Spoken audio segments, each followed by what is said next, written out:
red thingy moving toward the green thingy. What? Red thingy moving toward the green thingy. I think we're the green thingy. They're everywhere!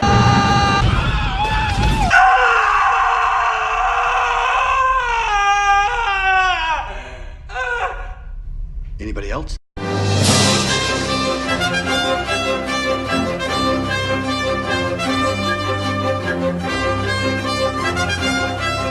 Never give up, never surrender.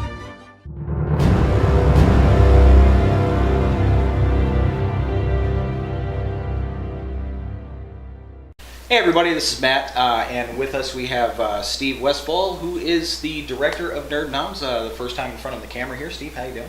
Doing fantastic, man. How are you? Not too bad. The interpretation that we're covering tonight is from the movie Galaxy Quest, which we all know came out in 1999, starring Tim the Toolman Taylor and Severus Snape.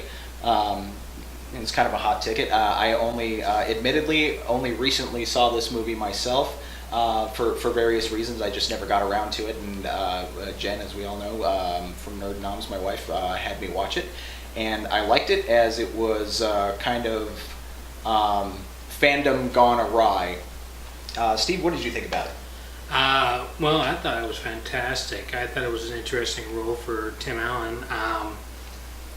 Alan Rickman is always great. You got Sam Rockwell, Sigourney Weaver. Tony Shalhoub actually was fantastic in it. His old nonchalant way of dealing with those developments, and then there was even more great actors in that. But it was great. Yeah, there was a lot of people associated with science fiction prior to and after recent roles. I thought it was interesting that supposedly Jonathan Frakes had contacted Patrick Stewart, telling him how great the movie was, and Patrick Stewart said he hadn't seen it, and they went and saw it together, which is that's a theater that I'd like to be in when that happened. But they liked it. I think the quote from every crowd favorite J.J. Abrams lens flare extraordinaire had said that it was the best Star Trek movie that he had ever seen. Best Star Trek movie that J.J. Abrams had ever seen, which... Yeah, I wouldn't go that far personally, but... But for Star Trek actors, like Will Wheaton, George Takei, pretty much across the board, pretty much loved it, and... I think it was originally, kind of expected that, there'd be a little bit of... hard feelings, kind of like, feeling like, they're kind of crossing the lines a little bit, and but no, it was done well, and it didn't really insult the genre. In fact, I think it...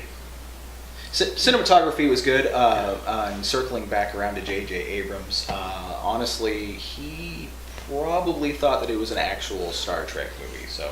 You probably did, yeah. Boo. Yeah. Boo.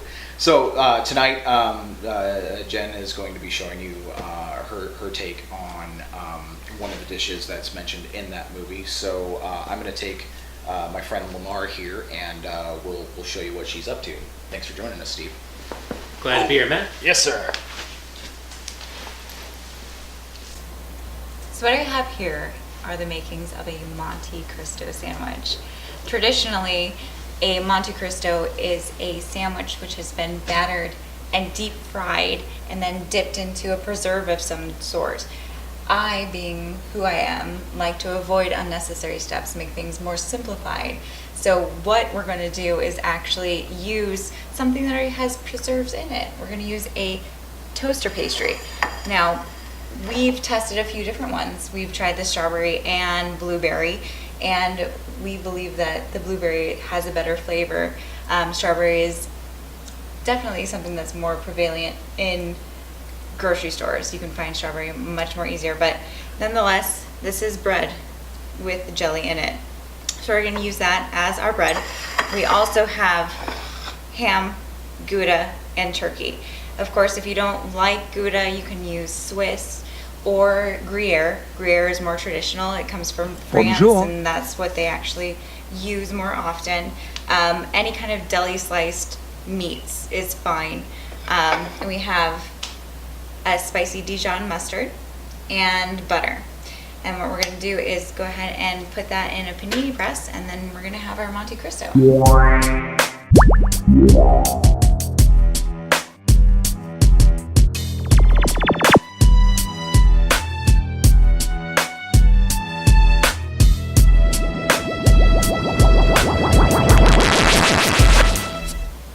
So the first thing that you're going to want to do is butter the outsides of your toaster pastries. It isn't a necessary step. You'll still get the necessary toasting, but I really like butter. It's necessary.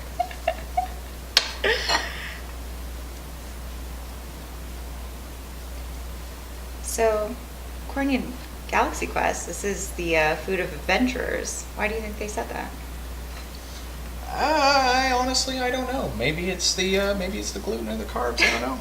You're willing to get some diabetes in order to have the jelly and bread section of your bread be the outside. I don't know.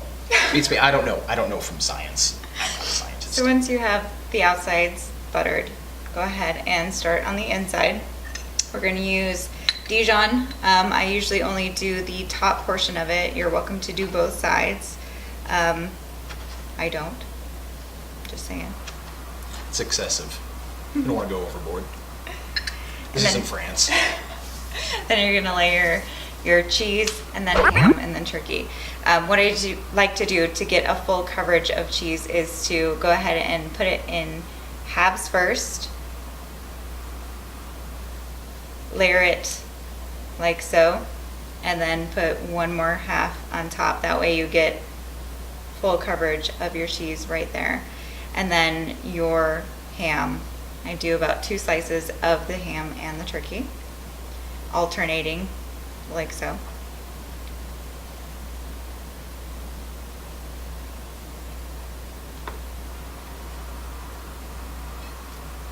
And put it together. And there you have your sandwich ready for the panini press. If you don't have a panini press, you definitely can use a skillet. Just put it face side down and then flip it over so that both sides get toasted and the cheese gets melty. So we'll go ahead and get that started.